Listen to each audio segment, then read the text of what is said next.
Now going over to the business blunder of the day, you have Toyota recalling the Tundra because their V6 keeps breaking. Their iconic truck is in a rut or just breaking down next to a Ford, something like that. But nevertheless, this was brought to us thanks to Jalopnik and is specifically from the writer by the name of Lawrence Hodge. And they say, quote, Toyota finally figured out why its twin-turbo V6 have been failing. They are recalling 100,000 of the V6s, which are found in both the Toyota Tundra as well as the Lexus LX.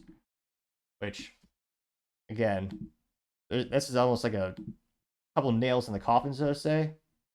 Because again, Toyota is known for one thing and one thing above all else, which I would argue is reliability, which it still mostly has, but it seems to be having more and more issues. Now, the article says, quote, the latest generation of the Toyota Tundra and the Lexus LF improved over the previous model in a big way.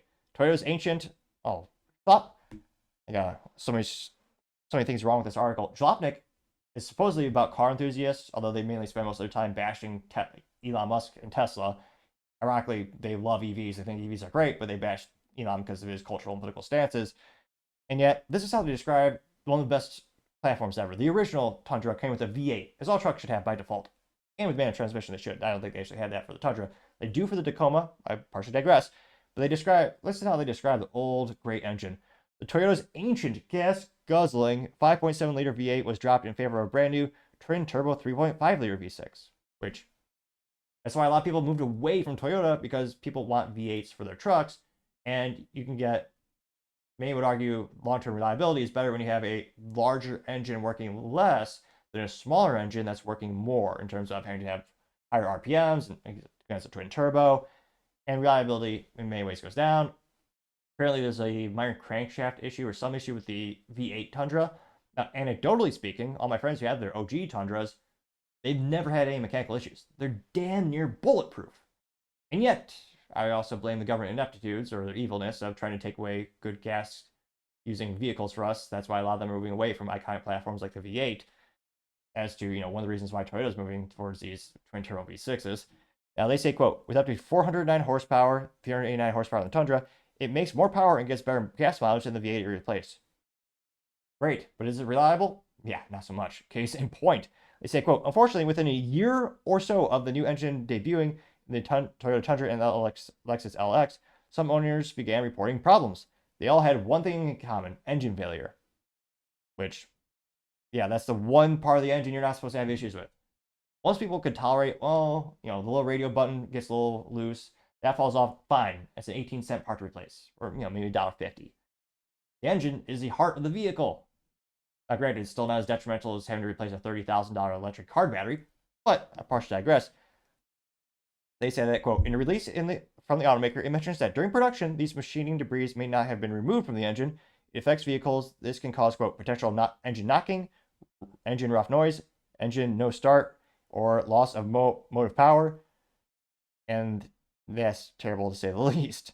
Now, they say that because of this defect, Toyota is calling 102,000 Tundras and Lexus LXs. It should be noted that the hybrid version of the engine that's optional in the Tundra and standard with the Sequoia are not part of this particular recall. Which they also note that the Toyota says the official notice will go out to owners by the end of June, or just tune into this show since it seems like half the business blunders are automotive recalls.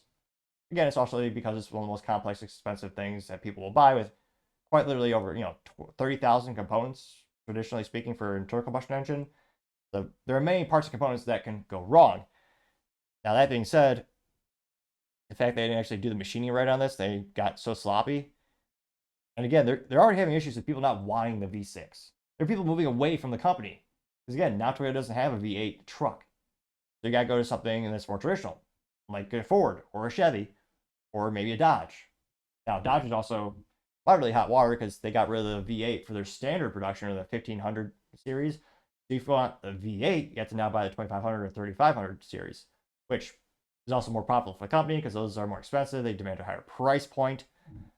And yet, Toyota, you had one job: bulletproof reliability. People are already skeptical about these engines because of all these other factors that I previously noted. And you also have these issues with assembly. So, certainly not good. Again, the consumer perception for trucks is they're supposed to be a workhorse.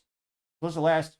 So the traditional V8 Tundra, I know people with 300,000 miles on the trucks and they still run like a champ. I mean, that's phenomenal engineering. That's great reliability.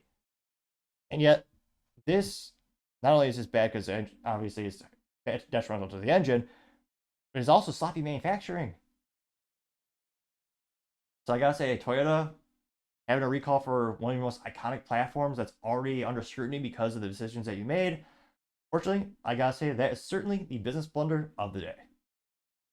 Thank you everyone for taking the time to tune in. Again, trying to get to 4,000 subscribers by the end of the month. So if you could click that button, I would greatly appreciate it.